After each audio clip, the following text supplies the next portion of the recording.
إلى الإخلاص ونشكر إلى النعمة لا حول ولا قوة إلا بالله شاء الله ثم إلى نقول شيئا من عبد الكريم سبحانه وتعالى ببلاد الشيخ المشاهد سيتصلى بالفعل وشر الفريج شر العالم رسالة سيدنا محمد بن بدر محمد بن علي الملك الرسول وفرد شرعه ومغفرة إلى حضرة النبي الفاتحة أعوذ بالله من الشيطان الرجيم بسم الله الرحمن الرحيم الحمد لله رب العالمين الرحمن الرحيم مالك يوم الدين إياك نعبد وإياك نستعين اهدنا الصراط المستقيم صراط الذين أنعمت عليهم غير المغضوب عليهم ولا الضالين بسم الله الرحمن الرحيم الحمد لله رب العالمين وبه نستعين على أمور الدنيا والدين والصلاة والسلام على أشرف الأنبياء والمرسلين سيدنا ومولانا محمد وعلى آله وصحبه وبارك وسلم أجمعين. قالوا سبحانك لا علم لنا إلا ما علمتنا إنك أنت العليم الحكيم. رب اشرح لي صدري ويسر لي أمري واحلل عقدة من لساني يفقهوا قولي واهدِ قلبي وسدد لساني حق سيدنا محمد صلى الله عليه وسلم. أين تعليم وتعلم ونفع والانتفاع والذكر والتذكير والإفادة والاستفادة والحث على تمسك بكتاب الله سنة رسوله والدلالة على الهدى ابتغاء وجه الله ومرضاته وقربه وثوابه سبحانه وتعالى. قال الشيخ المؤلف رحمه الله تعالى ونفعنا به وبعلومه في الدارين الدنيا والآخرة آمين. قال فصل في بيان مقدار الغني المحرم للسؤال. Ini suatu pasal pada menyatakan orang yang kaya yang haram meminta. Sabda Nabi sallallahu alaihi wasallam, "Man sa'ala an dhahri ghinan fa inna ma yas'alu jamran falyastaqilla minhu wal yastaksir." Halaman 221. Artinya barang siapa meminta akan seseorang padahal dia daripada orang yang kaya, maka hanya adalah yang minta akan bara api di dalam neraka, maka mensedikitkan daripadanya atau membanyakkan daripadanya. Maka adalah hadis ini nyata menunjukkan haram orang yang kaya itu meminta, tetapi bersalah-salahan pada orang yang kaya itu sebab bersalah-salahan kelakuan seseorang itu, dan bersalah-salahan hajatnya, dan bersalah-salahan masa hajat mereka itu, dan bersalah-salahan daripada hajat mereka itu seperti yang lagi akan datang sebutannya pada bicaranya itu. Karena inilah bersabda Nabi sallallahu alaihi wasallam, "Istaghnu bi ghinallahi ta'ala an ghairi." Qalu wa ma huwa? Qala qada'u yawmin wa 'asha'u lailah. Tuntut oleh kamu akan kekayaan Allah Ta'ala daripada lainnya. Maka sembah sahabat, apa kadar kaya itu? Maka sabdanya Nabi, yaitu orang yang mempunyai makanan sehari dan makanan semalaman. Itu masuk sugih Nabi sudah. Awal seharian pokok pesan makan, malamnya itu termasuk orang yang kaya. Memang kita ada kaya predikan kita lah. Kalau Nabi itu sugih itu sudah. Dan adalah hadis yang menunjukkan akan kadar orang yang kaya yang haram meminta itu, yaitu yang punya harta sekedar memadai sehari semalam dua. Tetapi dikantumkan oleh Imam Al-Ghazali rahimahullah ta'ala, seperti yang nanti akan datang hadis ini pada orang yang murah rezekinya itu di dalam tiap-tiap hari atau di dalam tiap-tiap masa, maka mendapati seperti yang demikian itu. Dan jikalau tiada murah rezekinya di dalam tiap-tiap hari atau di dalam tiap-tiap masa, maka harus dia minta. Dan jikalau ada yang punya yang lebih daripada belanja sehari semalam hingga belanja 40 hari atau hingga setahun, dan manakala mudah mendapat pada tiap-tiap masa, maka haram dia minta kadar yang lebih daripada hajatnya itu. Dan dari sebab inilah bersalah-salahan kadar orang yang kaya yang meminta, yang haram meminta itu. Dan lagi sabda Nabi sallallahu alaihi wasallam, "Man sa'ala walau khamsuna dirhaman aw 'idlu min ad-dhahab faqad sa'ala ilhafa." Wa warada fil lafdhin akhar 40 dirhaman. Artinya barang siapa meminta dan ada baginya punya 50 dirham atau mempunyai seumpamanya itu daripada emas, maka sesungguhnya meminta ia akan yang haram. Dan pada satu lafaz hadis yang lain mempunyai 40 dirham. Dan adalah hadis ini menunjukkan bahwa orang yang kaya itu haram meminta, yaitu orang yang punya 50 atau 40 dirham. Dan dari sebab inilah maka berkata Imam Al-Ghazali rahimahullah dengan katanya, "Wa mahma ikhtalafatil taqdirat wa sahihil akhbar yanbaghi an yu'ta'a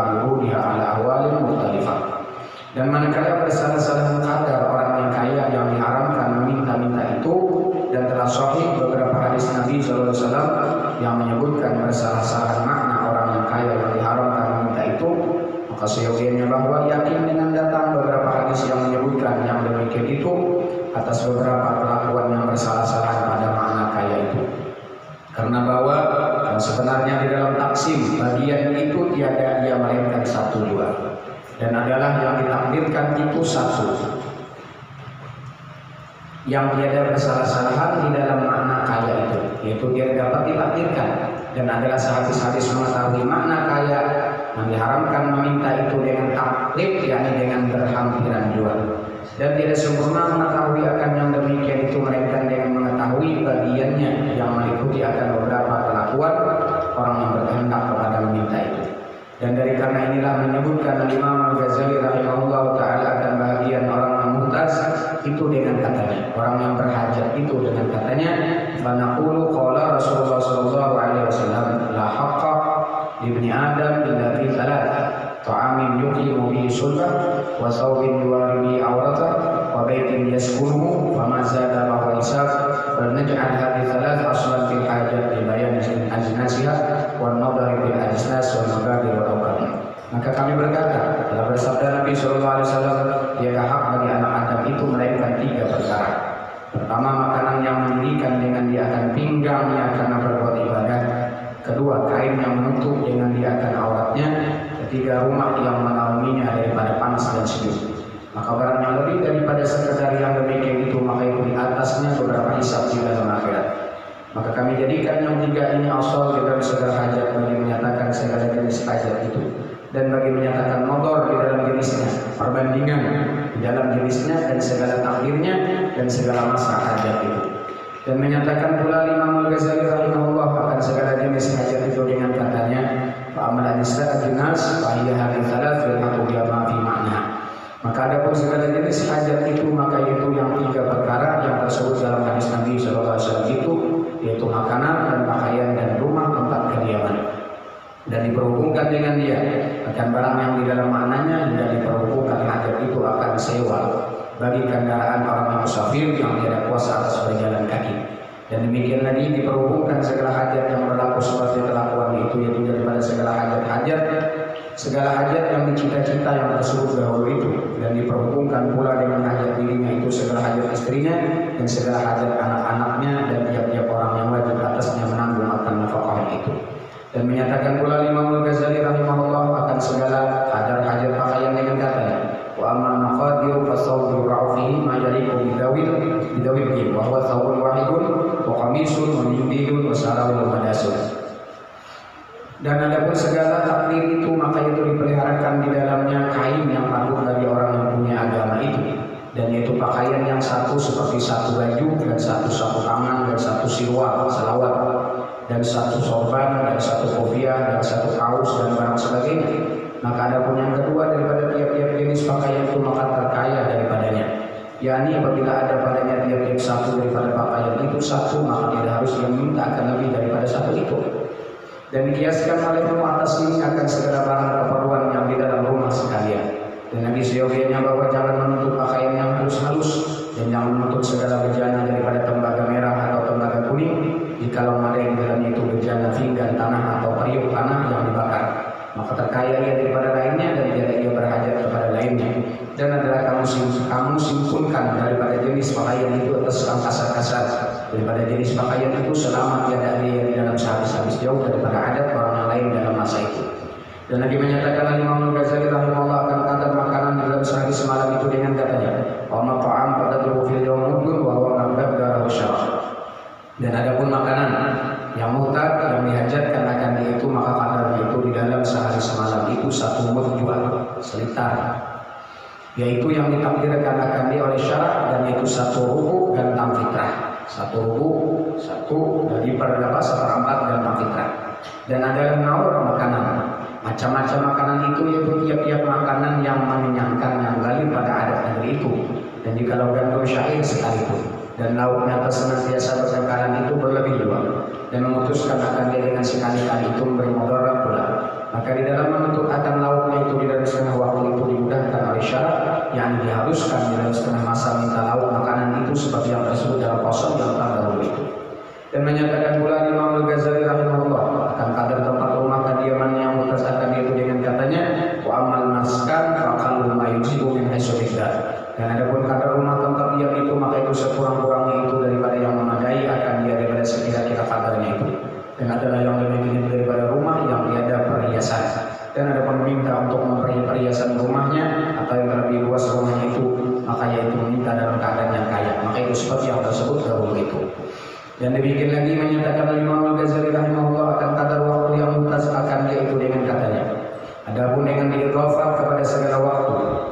yaitu barang yang dikehendaki kepadanya dalam sekarang ini juga, daripada makanan yang dalam sehari semalam itu, dan pakaian yang perlu dipakai akan dalam sekarang ini juga, dan rumah tempat bernaung akan dia itu, maka tidak syak di dalamnya akan harus memintakan yang demikian itu. Adapun hukum memintakan harta bagi belanjanya dalam hari yang lagi akan datang itu, maka ada hukum yaitu baginya 3 derajat. Dan menyatakan pula Imam Al-Ghazali rahimahullah akan derajat yang 3 itu dengan katanya aidahuma ma yataju ilaihi ghadin. Derajat yang pertama belanja yang dikehendaki kepadanya di dalam hari esok, dan derajat yang kedua belanja yang dikehendakinya kepadanya daripada sekarang hingga 40 hari atau hingga 50 hari, dan derajat yang ketiga belanja daripada sekarang atau daripada 40 hari atau 50 hari hingga setahun. Dan hendaklah kita hukumkan dengan hukum yang putus yang yakin yang tidak syak dalamnya, dengan bahwasanya barang siapa ada sertanya harta yang malih baginya dan bagi orang yang lazim atasnya pokok belanja di dalam setahun, maka haram meminta-minta. Kadarnya adalah setahun dapat 20 hari kan, kita jarang minta juga. Kamu cukup aja senang minta. Pesan pribadi, nah kita asal kepentingan umum lain masalahnya. Orang baik lagi tambahin, tidak apa-apa. Orang baik, ini kita meminta lah. Karena orang yang punya belanjanya dan belanja ahlinya dalam setahun itu, yaitu sehingga kaya yang diharamkan meminta. Dan atas inilah ditanggungkan hadis yang tersebut dahulu itu, bahwasanya ditakdirkan orang yang kaya itu, yaitu orang yang punya 50 dirham atau 40 dirham. Karena orang yang seorang dirinya itu mali akan dia 50 dirham belanja yang pertengahan nafkahnya itu dalam setahun. Seorang aja nih berapa tak? Dirham kan duit dari perak lah. Berapa 40 dirham? 5 juta lah. Seorang aja nafkah sedang. Sebulan berapa sejuta? Cukup lah 5 juta. Kalau berapa? 40 dirham dan 50 dirham. Artinya cukup lah. Sehari berapa dihitung? Sebulan kali setahun berapa? Nang belanja pertengahan kada terlalu irit banan, boros kada, nah, sedang. Bersalahan jika ada baginya ahli, maka tiada mari akan dia yang menjadi itu. Amun ada keluarga, anak banyak lain lagi misalnya. Ini nang sorongan aja berapa sih kok kita belanja? Asan baju, jangan bahasa kita asan pemakan berapa? Senang pangan sebenarnya. Dan menyatakan pula Imam Al-Ghazali rahimahullah akan hukum orang yang punya harta yang malih sehari semalam atau lebih, tetapi dia ada malih akan belanjanya atau akan belanja bagi ahlinya dalam setahun dengan katanya wa in kana yahtaju ila qabla tamam sana. Dan jika berhajat dia kepada belanjanya dan belanja ahlinya dahulu daripada sempurna tahun itu, dan adalah yang kuasa mendapatkan belanja itu atas meminta dan dia dirubut akan dia jalan kemudahan meminta itu, maka tidak halal baginya meminta dan belanja yang lagi akan datang itu, karena bahwasanya adalah dia pada ketika sekarang ini dinamakan dia kaya, dan barangkali tiada dia hidup sampai kepada masa yang lagi akan datang. Maka bila ia meminta, maka adalah bahwasanya telah meminta barang yang tidak berhajat kepadanya, maka adalah ia akan belanja makanan pagi-pagi di dalam hari dan makanan petang-petang di dalam hari itu, maka haram ia mintakan belanja yang lagi akan datang itu. Dan atas takdir inilah ditempatkan akan makna hadis Nabi SAW yang datang dahulu itu di dalam mentakdirkan makna kaya yang diharamkan meminta itu, yaitu orang yang punya makanan dirinya dan ahlinya sehari semalam. Dan menyatakan Imam Al-Ghazali rahimahullah akan orang yang punya harta yang mencukupi sehari semalam atau lebih yang tidak mudah ia akan belanjanya dan ahlinya dalam setahun, tetapi manakala habis harta yang ada padanya, niscaya tidak mudah ia mendapat akan belanja yang mencukupi dalam setahun itu, maka adalah padahal itu harus memintakan yang lebih daripada itu yang sekira-kira memadai akan belanjanya dan ahlinya dalam setahun dengan katanya gawian tidak lagi sih cukup setahun kira-kira nih, nang akan datang pun kita ada tahu gawiannya ini kada menentu, kada pasti kan. Nah di sini tuh tergantung tingkatan-tingkatannya semalam lah, tingkat-tingkatan. Ada seorang disebutkan ada nang sehari semalam, ada 40 hari, ada nang setahun. Artinya belanja boleh menyimpan maksudnya. Wa in kana yaqutu satu soal wa la yajidu mayuti law akhar fayubahu soal. Dan jikalau ada dia luput jalan kemudahan memintakan belanjanya dan belanja ahlinya yang lagi akan datang yang madai dalam setahun itu, dan lagi dia dapat akan orang yang berikan dia jika ditakhirkannya akan meminta akan harta yang mencukupi setahun itu, maka itu diharuskan baginya meminta akan harta yang mencukupi akan belanja setahun itu, karena harap cita-cita akan hidup di dalam setahun itu tidak dijauhi kepada kebanyakan manusia. Maka itu dengan mentakhirkan meminta itu takut dia bahwa jadi sangat motor, artinya berhajat, sangat perlu, lagi lemah daripada barang yang menolongi akan dia. Maka jika takut akan lemah daripada meminta di dalam masa yang lagi akan datang itu dhaif dan adalah sesuatu hajat yang karenanya meminta itu di luar daripada batas darurat, maka tidak sunyi meminta itu daripada makruh. Dan adalah makruh ini dan adalah makruh yang minta itu dengan sekira-kira hal keluarnya daripada darurat dan takut terluput itu. Maka dalam mintanya itu derajat dhaif, hajatnya sekira-kira dhaif, takut ia luput akan jalan mendapat belanjanya yang lagi akan datang itu. Jika ditakhirkannya akan meminta itu, wallahu a'lam. Faslun fi bayani ahwal sa'ilin. Ini suatu pasal pada menyatakan kelakuan orang yang meminta itu. Kata Imam Al-Ghazali, karena Bishrun rahimahullah yaqul al-fuqara salasatu. Fakirun la yas'al wa in utiya lam yakhud. Fahada ma'ar ruhaniyin. Wa fakirun la yas'al wa in utiya akhadha. Fahada halul mudarrabin fi jannatil firdaus. Wa fakirun yas'al 'inda al-faqah fahada ma'as sadiqin min ashabil yamin. Adalah Bishr Al-Harfi rahimahullah ta'ala berkata, orang yang fakir itu terbagi atas 3 derajat, 3 tingkatan, 3 macam.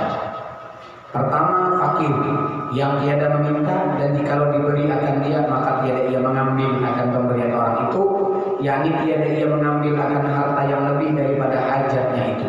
Maka adalah orang yang fakir itu telah sampai kepada martabat rohaniyin di dalam tempat yang terlebih tinggi di dalam surga. Orang memberi karena ada perlu ada diambilnya.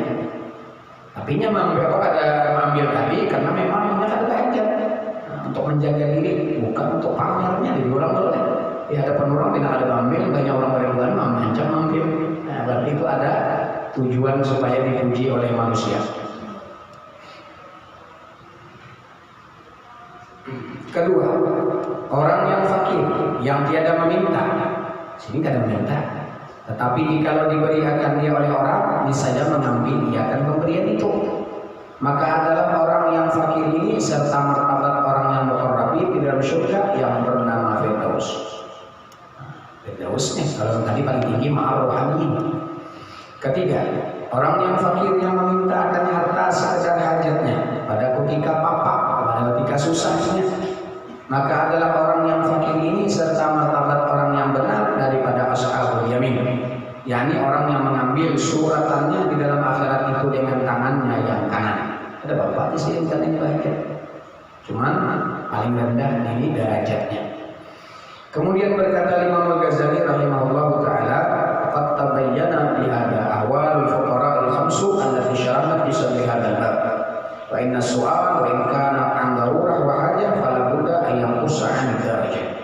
Makanya telah dengan perkataan ini segala kelakuan orang yang fakir yang 5 perkara yang telah kami nyatakan akan dia di dalam permulaan bab ini. Dan nyata pula daripada perkataan ini bahwa orang yang meminta itu dan jikalau ada ia daripada hajatnya yang sangat darurat atau daripada hajat yang tidak sangat darurat, maka itu tak dapat tiada bahwa meminta itu mengurangkan daripada martabat yang tinggi.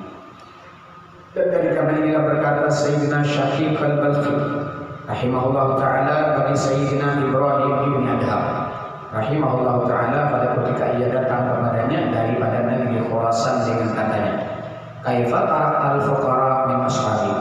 Qala taraktuhum in autu syakaru wa in muni'u sabaru. Betapa engkau tinggalkan segala orang yang fakir daripada sahabatmu? Ujar Syafiq al-Balkhi kepada Sayyidina Ibrahim bin Adham, kayak apa ikan tinggalkan wahai Ibrahim bin Adham kekawanan ikan atau daripada murid-murid ikan yang fakir itu? Kayak apa ikan melihat perubahannya tak? Maka berkata Ibrahim bin Adham itu, telah aku tinggalkan mereka itu. Jikalau diberi akan mereka itu niscaya syukur mereka itu. Apabila ini diberi mereka ambil, terima kasih mereka. Dan jikalau ditegahkan mereka itu karena diberi rempah daripada pemberian, niscaya sabar mereka itu. Sabar artinya ada kalau mengharap benar. Sabar artinya ada rezeki aku jangan sedih sana. Maka menyangka oleh Ibrahim itu bahwasanya tatkala ia mensifatkan mereka itu dengan meninggalkan meminta itu, maka sesungguhnya memuji ia akan mereka itu. Dikira si Ibrahim bin Adham ini bagus saya nih pengguruan nih saya ibalah pengguruan sidin kan kita nih bagi pandangan itu berarti memuji nih lawan murid-murid sidin tadi. Sekalinya apa? Maka berkata Sayyidi Syakib bagi Sayyidi Ibrahim dan Ibrahim itu, demikianlah aku tinggalkan anjing-anjing yang di dalam negeri Balkh. Sama anjing kayak gitu maksudnya.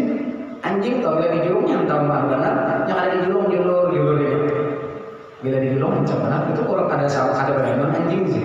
Nah aku tinggalkan di negeri Balkh. Maka kata Ibrahim bin Adham bagi Syakib itu, betapa fakir yang padamu wahai Aba Ishaq. Amun menurut pensi pian bang, fakir nang bujur itu kayak apa? Nang bagus nih sob, daripada orang-orang ahli sufi, daripada orang-orang nang empat pian itu kayak apa? Maka berkata Sayyidina Syakib bagi Ibrahim itu, segala orang yang fakir yang lebih tinggi martabat mereka itu pada kami daripada martabat orang yang fakir yang engkau sebutkan itu artinya bagus saja, cuma sih kan nyalakan itulah keadaan mereka, itulah derajat mereka. Itu di sini. Nah, kalau yang aku sebutkan ini tak lebih tinggi daripada yang kamu sebutkan tadi, yaitu bahwasanya bila ditegakkan orang akan memberi akan mereka itu bisa syukur mereka itu. Ada diberi orang malah bersyukurnya. Dan jikalau diberi kepada mereka itu akan harta yang lebih daripada sekedar hajat mereka itu, niscaya tidak mengambil harta itu. Bila dijulung ada mengambilnya. Atau mengambil akan harta yang lebih daripada sekedar hajat mereka dan memberikan mereka itu akan segala orang fakir dan miskin. Apabila dibagi ambilnya, ya cuma diberikannya pulang ke lain kepada orang yang berhajat. Atau membelanjakan mereka itu akan harta itu kepada berbuat kebajikan, maka mencium Ibrahim itu akan kepala Sayyidi Syakib itu dan berkata, ya benarlah engkau demi Allah hai guruku. Dan adalah orang yang fakir yang disebutkan akan dia oleh Sayyidi Syakib itu, yaitu orang yang fakir pada martabat yang pertama yang tersebut di dalam perkataan Bishr yang dahulu itu. Dan adalah orang yang fakir yang disebutkan akan dia Ibrahim itu, yaitu orang yang fakir yang pada derajat yang kedua yang tersebut di dalam perkataan Bishr dahulu itu. Kemudian maka berkata Imam Al-Ghazali rahimahullah ta'ala, ketahui olehmu bahwasanya setengah kelakuan orang yang fakir itu dapat kelebihan ia dengan meminta daripada meninggalkan meminta itu. Seperti yang diriwayatkan oleh setengah ulama bahwasanya adalah ia melihat akan Abul Hasan An-Nuri rahimahullah ta'ala meminta ia akan suatu daripada orang, maka mungkin ia dalam hatinya akan kelakuan Abul Hasan itu, maka mengadukan ia akan hal Abu Hasan itu kepada Syekh Junaid Al-Baghdadi rahimahullah ta'ala. Maka berkata ia, jangan mungkin kamu akan Abul Hasan itu, maka bahwasanya ia meminta akan sesuatu daripada orang itu bukan sebab hajat dirinya juga. Ada tuan guru nih meminta, lalu hubungan nang murid ini tadi ada di antara orang ini melihat sini apa menyalahkan kan, lalu diaduakan lawan Imam Junaid Al-Baghdadi. Wah, Imam Junaid ada seorang ulama yang bernama Abu Hasan An-Nuri meminta-minta, jangan bahasa kita itu menyalahkan. Lalu dia Imam Al-Junaid, jangan jika mungkin akan Abu Hasan An-Nuri tadi ini meminta bukan untuk dirinya, dan hanya adalah kasat meminta itu supaya dapat orang memberi akan dia itu pahala di dalam akhirat, atau meminta ia akan suatu daripada orang itu karena kasatnya tujuannya apa? Berkehendak berbuat sedekah kepada orang fakir dan miskin atau barang sebagainya daripada berbuat kebajikan. Karena sabda Nabi SAW, as-sa'i bil khair kafa'ili, orang yang mengusahakan akan suatu yang di dalam berbuat kebajikan itu adalah pahalanya seperti pahala orang yang berbuat kebajikan itu. Meminta akan niatnya apa? Apabila aku meminta ini orang memberi, orang tadi dapat pahala, hendak supaya orang yang memberi tadi dapat pahala. Kadang-kadang bila ada dimintanya ada orang memberi lagi, lalu terpaksa sidin tadi meminta, dan pulang duitnya tadi dibagi-bagi sidin lawan fakir dan miskin. Bahagian kedua, dan bahagian kedua yang tersebut dalam bab ini yaitu zuhud, yakni tiada kasih hati kepada dunia dan kasih ia kepada akhirat. Dan adalah di dalam bahagian kedua ini beberapa pasal. Pasal yang pertama pada menyatakan hakikat zuhud, pasal yang kedua pada menyatakan kelebihan zuhud, pasal yang ketiga pada menyatakan derajat zuhud dan bahaginya, pasal yang keempat pada menyatakan perceraian zuhud tempat kediamannya dan perkakasnya dan rumahnya. Pasal yang kelima pada menyatakan alamat orang yang bersifat dengan zuhud. Pasal fi bayani hakikat zuhud. Ini suatu pasal pada menyatakan hakikat zuhud.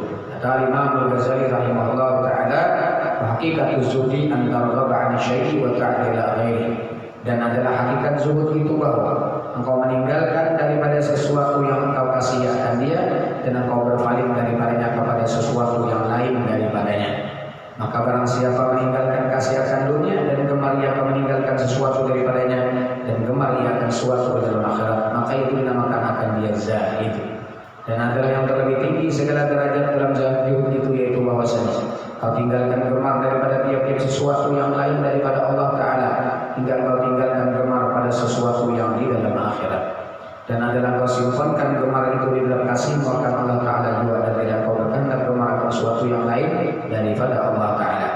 Dan syarat zuhud itu bahwa tiada kembali gemar kepada sesuatu yang ditinggalkannya, dan lagi ia meliharakan hati dan hatinya dan anggotanya daripada sesuatu yang menafikan, yang meniadakan sifat zuhud itu. Kata Imam Al-Ghazali rahimahullah dalam Ihya Ulumuddin, "A'lam anna zuhda fi dunya maqamun syarif min maqamatis salikin, wa yantawi hadzal maqam min ilmin wa halin wa amalin kasairil maqamat." Ketahui olehmu bahwasanya zuhud di dalam dunia itu yaitu suatu maqam yang mulia daripada beberapa maqam orang yang sadikin, dan dipersusutkan hakikat maqam zuhud itu daripada 3 perkara. Pertama, ilmu, yakni bahwasanya diketahui akan suatu daripada dunia yang ditinggalkan itu sangat hina ia daripada suatu yang di dalam akhirat yang diambilnya akan dia itu. Kedua, hal, yakni bersifat ia akan zuhud itu di dalam hatinya, yakni tiada ia suka akan dunia dan suka ia akan akhirat. Dan adalah hal ini jadi ia daripada ilmu itu seperti buah kayu itu terbit daripada pohonnya. Ketiga, amal, yakni bahwa ia meninggalkan suatu daripada dunia yang hina dan mengambil ia akan berbuat ibadah daripada amal yang kebajikan yang terlebih baik yang memberi manfaat di dalam akhirat. Dan adalah jadi amal ini daripada hal yang di dalam hati itu seperti jadi memakan akan buah yang diambil daripada pohonnya. Dan adalah maqam zuhud ini dipersusunkan daripada 3 perkara yang tersebut itu, seperti segala maqam orang yang salikin yang telah tersebut dahulu itu dan lagi akan datang insyaallah taala. Dan menyatakan Imam Al-Ghazali rahimahullah akan makna ilmu itu dengan katanya, fa amal ilmu alladhi huwa syajarah fi hadhihi al-hal fa huwa ilmu bi kauni matruk khakiran bil idafa ila al-makhluq. Artinya, adapun ilmu yang yaitu seperti pohon kayu yang menterbitkan dia bagi hal ini, maka itu mengetahui dengan keadaan suatu daripada dunia yang ditinggalkan itu sangat hina dengan diidhofatkan atau dibandingkan kepada sesuatu yang di dalam akhirat yang diambilnya akan dia. Seperti orang mengetahui, orang yang berniaga di dalam dunia dengan bahwa harga sesuatu yang hendak dijual itu terlebih baik daripada sesuatu yang dijualnya, maka ketika itu gemarlah ia menjual akan yang ada padanya itu. Maka seperti yang demikian itu orang yang mengetahui akan suatu daripada dunia yang ada padanya itu sangat hina dan adalah suatu yang ada di sisi Allah Ta'ala dalam akhirat itu yaitu lebih baik daripada dunia itu dan lebih kekal daripadanya. Niscaya gemarlah ia menjual akan dunianya kepada Allah Ta'ala dan gemarlah ia mengambil daripada harga yang di dalam akhirat itu. Firman Allah Ta'ala, "Innallaha ashtara minal mu'minina anfusahum wa amwalahum bi anna lahumul jannah." Bahwasanya Allah Ta'ala telah membeli daripada segala orang yang mukmin akan diri mereka itu dan segala harta mereka itu dengan bahwasanya adalah bagi mereka itu harganya yaitu surga. Dan dari karena inilah wajib bersungguh-sungguh atas orang yang mukmin itu menyerahkan dia akan dirinya itu kepada Allah Ta'ala dengan bersungguh-sungguh berbuat ibadah. Ya, orang menyerahkan diri lawan Tuhan yaitu dengan bersungguh-sungguh berbuat ibadah, baik yang zahir dan yang batin, serta ia meninggalkan segala maksiat yang zahir dan yang batin supaya menerima akan dia oleh Allah Ta'ala. Itu orang menyerahkan diri lawan Tuhan, dibawa diri untuk beribadah, baik ibadah zahir dan batin. Dan demikian lagi wajib bersungguh-sungguh atas orang yang mukmin itu menyerahkan hartanya kepada Allah Ta'ala dan mengeluarkan zakat dan dengan berbuat sedekah dan berbuat segala kebajikan kepada orang muslim. Karena adalah ia telah menjual akan dirinya dan hartanya itu kepada Allah Ta'ala. Nah, kayak apa kita menggunakan harta kepada jalan sedekahnya dan lainnya. Karena syarat berjual itu lazim ia menyerahkan akan sesuatu yang dijualnya. Orang berjual ke serahkan ke tukarnya, jual beli. Artinya kita menjual diri lawan Tuhan supaya Tuhan menukari, artinya dijual untuk diurung diri kita, harta kita lawan Tuhan. Bagi orang yang beli akan dia, dan ketika itu tiada mengangkatkan dirinya dan hartanya dan sekalian dunia itu semata-mata syukur akan yang demikian itu. Dan ketika itu jadilah ia bersungguh-sungguh bersifat dengan zuhud yang jadi daripada ilmu itu. Ada kau sifat zuhud, bukan ada ilmunya. Nah maka belajar ilmunya kayak orang zuhud, dan zuhud itu ada tingkatan-tingkatannya kan. Kalau pangalan zuhud itu ada singgawian kalau di rumah di dekat itu orang zuhudnya ada tingkatan-tingkatannya. Wa amal hal, dan menyatakan Al-Imam Al-Ghazali akan makna hal keadaan orang yang bersifat dengan zuhud dalam hatinya dengan katanya wa amal hal fana'ni bima yusamma zuhdan wa huwa ibadatun anusifan birabba ila ma huwa khairun minhu. Dan adapun hal zuhud itu maka kami kehendaki dengan maknanya pada lughat itu, pada bahasa itu, yaitu yang dinamakan akan dia zuhud, dan yaitu ibarat daripada berpaling hati daripada gemar akan suatu kepada suatu yang terlebih baik daripadanya. Adapun makna zuhud pada istilah ahli sufi itu yaitu berpaling hati daripada dunia dan ia gemar kepada akhirat dan semata-mata ia gemar kepada Allah Ta'ala, seperti yang disebutkan oleh Al-Imam Al-Ghazali rahimahullah Ta'ala, fa idzan az-zuhdu ibarat an rabbati 'ani dunya udulan ila al-akhirah aw an ghairillah udulan ila Allah wa hiya darajatul 'ulya. Jadi diketahui adalah makna hakikat zuhud pada istilah ahli sufi itu ibarat daripada gemar berpaling daripada dunia kepada akhirat, atau ia berpaling daripada gemar kepada yang lain daripada Allah Ta'ala, sama ada ia dunia atau akhirat, dan semata-mata ia gemar kepada Allah Ta'ala. Dan ini adalah derajat yang terlebih tinggi. Dan hal orang yang bersifat dengan zuhud ini jadi daripada ilmu yang tersebut dahulu itu. Dan menyatakan pula Imam Al-Ghazali rahimahullah akan makna amal itu dengan katanya wa amman amalus sadir an al-zuhdi fa huwa tarkun wa akhdud. Dan adapun amal yang terbit daripada zuhud itu, dan adapun amal yang terbit daripada zuhud itu, maka yaitu meninggalkan suatu yang kurang baik dan mengambil akan suatu yang terlebih baik. Maka adalah zuhud itu mewajibkan meninggalkan sesuatu yang dizuhudkan dengan sekaliannya, yaitu dunia dengan sekalian yang di dalamnya itu serta segala sebabnya.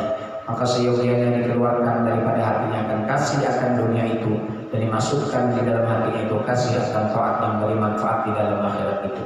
Dan lagi dikeluarkan daripada tangannya dan matanya itu akan suatu daripada dunia yang dikeluarkan akan dia daripada hatinya. Dan diberinya bahagian atau pekerjaan akan tangannya dan matanya dan segala anggotanya itu akan segala bahagian daripada segala taat dan sekalian perbuatan kebajikan, supaya menyampaikan kepada segala ibadahnya itu akan kasih akan Allah Ta'ala. Wallahu a'lam.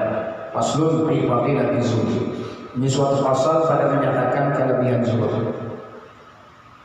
Adapun kelebihan zuhud itu yaitu beberapa banyak yang tersebut di dalam Quran dan hadis Nabi SAW, dan beberapa asar daripada sahabatnya dan tabi'in radhiyallahu anhu. Setengah daripadanya itu firman Allah Ta'ala, inna ja'alna ma'al ardi zinatan laha linabluwahum ayyuhum ahsanu amala. Bahwasanya kami jadikan barang yang di atas bumi ini akan perhiasan baginya, supaya kami mencoba, kami menguji akan mereka itu, siapa daripada mereka itu yang terlebih baik amal mereka itu. Dan adalah orang yang terlebih baik amalnya di dalam dunia itu yaitu orang yang terlebih zuhud akan dunia. Dan lagi firman Allah Ta'ala, man kana yuridu harsal akhirah najid lahu fi harsi wa man kana yuridu harsad dunya nutihi minha wa ma lahu fil akhirati min nasib. Barang siapa ada ia berkehendak mengusahai akan amal kebajikan yang memberi manfaat di dalam akhirat, niscaya kami tambahi baginya di dalam kebajikan itu. Dan barang siapa berkehendak mengusahai akan sesuatu amal yang memberi manfaat di dalam dunia, niscaya kami beri akan dia daripadanya, dan tiada baginya di dalam akhirat daripada bahagian, karena ada bagian pahala apabila ia berkehendak dunia di dalam amal ibadah. Dan Nabi firman Allah Ta'ala, wala tamuddanna 'ainayka ila ma matta'na bi azwajan minhum zahratal hayatid dunya linaftinahum bi wa rizqu rabbika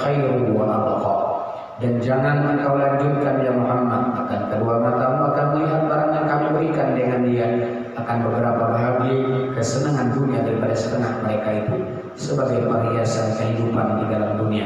Karena kami memberi fitnah atau ujian akan mereka itu di dalamnya, dan adalah rezeki Tuhanmu itu terlebih baik dan terlebih kekal. Dan lagi menyatakan Nabi SAW akan kelebihan zuhud itu dengan sabdanya, "Idza ra'aitumul 'abda qad utiya sultan wa zuhdan fid dunya faqtaribu minhu fa innahu yulqal hikmah." Apabila kamu lihat akan seseorang hamba Allah Ta'ala diberi akan dia diam daripada berkata-kata akan yang sia-sia, dan diberi akan dia zuhud di dalam dunia ini, yakni tiada kasih akan suatu yang di dalam dunia, maka hampiri oleh kamu perhaki orang itu di sini, maka bahwasanya telah dijatuhkan di dalam hatinya akan ilmu hikmah. Seperti firman Allah Ta'ala, "Wa may yu'tal hikmah faqad utiya khairan katsiran." Dan barang siapa diberi akan dia ilmu hikmah, yakni ilmu tariqat dan hakikat, maka hanya saja telah diberi akan dia kebajikan yang terlebih banyak. Dan lagi sabda Nabi sallallahu alaihi wasallam, "Idza aradta an yuhibbakallah fazhad fid dunya." Bila engkau hendak bahwa kasih akan dikau oleh Allah Ta'ala, maka benci olehmu akan suatu yang di dalam dunia. Dan lagi sabda Nabi sallallahu alaihi wasallam, "Man asbaha wa hammuhu dunya syattatallahu alaihi amra wa farraqa alaihi bai'ata wa ja'ala faqrahu baina 'ainayhi wa lam ya'ti minad dunya illa ma kutiba lahu wa man asbaha wa hammuhu al-akhirah jama'allahu lahu hamma wa hafaza alaihi bai'ata wa ja'ala ghina fi qalbihi wa atatu dunya wa hiya radiyah." Barang siapa berpagi-pagi bangun guring dan adalah cita-citanya akan dunia, bangun guring sudah di hati dunia, nanti dipikirkan kan ada urusan ibadah, kita kan minta sholat subuh dulu lah, yakni akan suatu yang memberi manfaat di dalam dunia, misalnya mencerai-ceraikan Allah Ta'ala atasnya pekerjaannya dan mencerai-ceraikan atasnya akan mata bendanya. Nah, jadi haurnya kita dibudaknya oleh urusan dunia tadi, oleh apa pegawaian ini dibudaknya kan? Dan menjadikan kepapaan antara dua matanya, dan tiada mendatangkan Allah Ta'ala akan dia daripada dunia melainkan barang yang telah menyuratkan ia baginya. Dan barang siapa berpagi-pagi dan adalah cita-citanya akan akhirat, yakni akan berbuat ibadah yang memberi manfaat di dalam akhirat. Nah, jar guru bagi dan kelennya. Bila kembang guringan sini memang dinyatakan tu beribadah. Artinya dunia nang ibadah. Pegawai juga, cuma pegawai tadi urusan ibadah. Apa urusan ibadah? Untuk memberikan nafkah kepada anak istri, ibadah itu nyatakan di hati bangun guring sendiri. Berniat pula jangan hendak mengganggu orang, jangan hendak menyakiti orang, jangan hendak artinya ulah orang mengganggu orang tadi. Hendak guring itu pulang sini, hendak guring, kita hendak guring, bangun guring kita hendak guring. Ya Allah, apabila ada nang gawe tadi kebaikan terima, yang seharian itu tadi mulai bangun guring sampai bangun hendak guring pulang.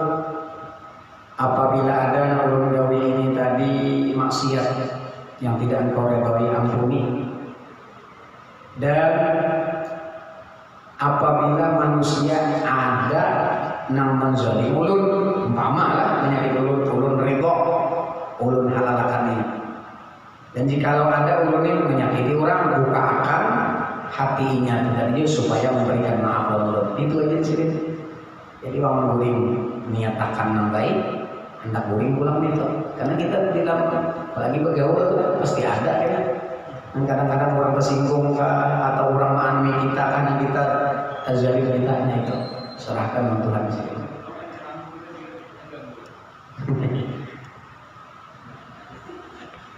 Sudah belum?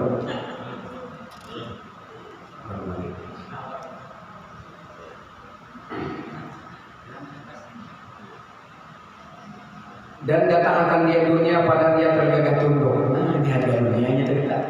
Ininya urusan akhirat, urusan ibadah lawan Tuhan. Dan disebutkan di dalam hadis, "Lamma qala Harisan li Rasulullah, ana mu'minun haqqan."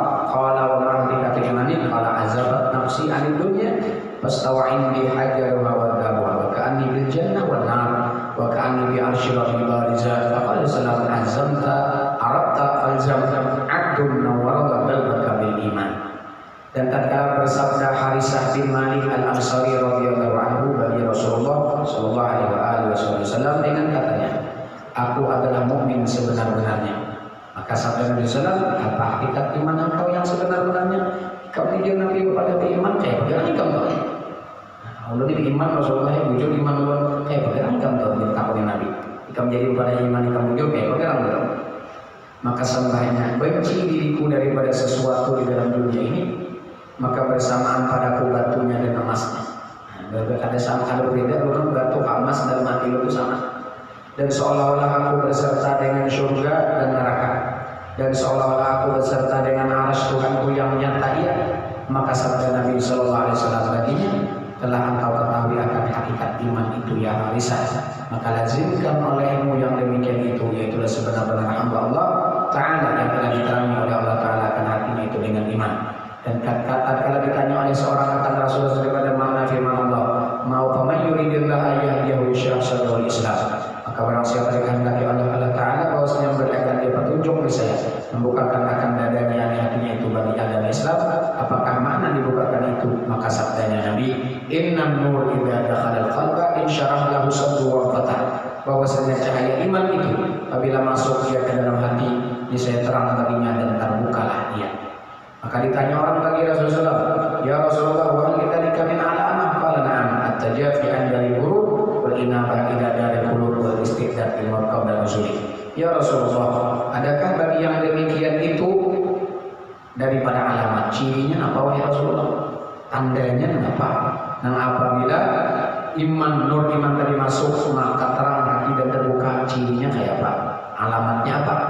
Maka sabdanya Nabi bahkan adalah alamat itu benci daripada dunia negeri yang fana ini dan kembali ya kepada akhirat negeri yang kekal, dan mensediakan dia bagi yang dibawa kemudian daripada mati dahulu daripada turun mati. Artinya menggawi atau mengamalkan atau bekerja untuk asam sama mati. Itu cirinya di sini. Dan kata Jabir Al-Ansari radhiyallahu anhu, khatabana Rasulullah man ja'a ila Allah la yahlitu bi ghairah wajibat lahu jannah. Membaca khutbah akan kami oleh Rasulullah, padahal dia berkata, barang siapa datang ia dengan la ilaha illallah padahal tiada mencampuri ia sertanya akan yang lain daripadanya, ini saya wajib baginya syurga. Maka berdiri kepadanya Sayyidina Ali radhiyallahu anhu dan bersembah ia baginya, demi bapakku dan ibuku engkau ya Rasulullah, betapa tiada dia mencampuri sertanya oleh yang lain daripadanya. Maka sifatkan oleh makan dia bagi kami dan tafsirkan oleh makan dia bagi kami. Maka sabda Nabi SAW, arti mencampuri akan dia oleh yang lain daripadanya itu yaitu kasih dia akan dunia, padahal dia menuntut baginya dan mengikuti ia baginya. Dan lagi adalah setengah kaum berkata mereka itu akan perkataan ambiya, dan amal mereka itu adalah amal orang yang gagah-gagah yang membesarkan diri. Maka barang siapa datang dengan la ilaha illallah padahal tiada ia mencampuri dalamnya itu oleh sesuatu daripada yang tersebut, saya wajib baginya syurga. Dan sabda Nabi sallallahu alaihi wasallam, as-safa min al-yaqin wa la yadkhulun nar mungkin wal bukhlu min asy-syakk wa la yadkhulul jannah man syakk. Orang yang murah itu setengah daripada orang yang yakin bahwasanya Allah Ta'ala itu memberi rezeki akan dia, dan tiada masuk ke dalam neraka oleh seseorang yang yakin itu. Dan orang yang kikir itu setengah daripada orang yang syak bahwa ragu bahwa Allah Ta'ala itu memberi rezeki akan dia, dan tiada masuk dia ke dalam surga orang yang syak itu. Dan lagi sabda Nabi SAW, jika Allah lebih adil khairan zahadu fil dunya wa rabbahu fil akhirah wa bassaru bi nafsi. Apabila menghendaki oleh Allah Ta'ala dengan hambanya itu akan kebajikan, ini saya memberi Allah Ta'ala akan dia bersifat dengan zuhud di dalam dunia dan menggemarkan akan dia dalam akhirat, dan melihatkan dia akan dia dengan aib dirinya sendiri. Dan lagi sabda Nabi SAW, izhar fi dunya yuhibbakallah wa zati ma fi aidin nas yuhibbakan nas. Benci olehmu akan suatu yang di dalam dunia yang saya kasih akan dikau oleh Allah Ta'ala, dan benci olehmu akan suatu yang di dalam tangan manusia ini saya kasih manusia akan dikau. Dan lagi sabda Nabi SAW, man arada ayyuti Allah Ta'ala ilman bighairi ta'allum wa hudan bighairi hidayah falyazhad fi dunya. Barang siapa berkehendak diberi oleh Allah Ta'ala akan ilmu dengan tiada belajar, artinya ilmu leduni ini, dan diberi hidayah dengan tiada yang menunjukkan akan dia, maka hendaklah ia benci akan suatu yang di dalam dunia ini. Dan kata Imam Al-Ghazali, wa yurwa an nabina wa an masih alaihi wa ala nabiyina sallallahu alaihi wasallam arba'un la yudrakna illa bi ta'at as-sumtu wa wal ibadah wa tawadu wa kasratu dzikri wa qillatu syai'. Diriwayatkan daripada Nabi kita dan Nabi Isa alaihi wa ala nabiyina sallallahu alaihi wasallam, empat perkara tidak dapat akan dia melainkan dengan bersusah-susah. Pertama, dia daripada bertutur akan kejahatan dan yang sia-sia. dan yaitu permulaan daripada segala ibadah. Kedua, merendahkan diri. Ketiga, membanyakkan zikrullah taala. Keempat, sedikit mempunyai suatu daripada dunia. Dan yang berkata Imam Al-Ghazali rahimahullah, wa iradu jam'il akhbari wa fi madhi dunya wa dhabiha la yumkinu hasruha. Dan sekalian hadis Nabi sallallahu alaihi wasallam yang datang di dalam memuji akan orang yang benci akan dunia dan mencela orang yang kasih akan dunia itu, yaitu tiada dapat dihinggakan. Artinya banyak benar, karena awal dihitung banyak benar hadis-hadis Nabi, dan tiada dapat disimpulkan akan dia, karena bahwasanya segala anbiya alaihi wassalatu wassalam yang dibangkitkan mereka itu melainkan karena memalingkan mereka itu akan manusia daripada dunia kepada akhirat, dan kepadanya kembali segala perkataan mereka itu serta segala makhluk. Dan di dalam barang yang aku datangkan daripada beberapa hadis Nabi SAW yang tersebut itu adalah memadai bagi orang yang menjalani akan jalan akhirat yang membawa kepada ma'rifat akan Allah Ta'ala. Wallahu muwaffiq. Faslun fi bayani darajati zuhdi. Allah Subhanahu wa Ta'ala ala misirin Nabi. Fa'alin Nabi siri surah Al-Fatihah. Bismillahirrahmanirrahim. Alhamdulillahirabbil alamin arrahmanir rahim maliki yaumiddin. Iyyaka na'budu wa iyyaka nasta'in ihdinas siratal mustaqim siratal ladzina an'amta 'alaihim ghairil maghdubi 'alaihim waladdallin. Bismillahirrahmanirrahim. Alhamdulillahirabbil alamin wa salli wa sallim ala sayyidina Muhammadin nabiyil ummi wa ala alihi wa sahbihi wa barik wa sallim ajma'in. Allahumma anfa'na bima 'allamtana wa 'allimna ma yanfa'una wa zidna 'ilma. Alhamdulillah ala kulli hal. Alhamdulillah min hali ahlina wa sallallahu hubbaka hubba man yuhibbuka wa hubba kulli 'amalin yadullu ala hubbi faqihina fid din.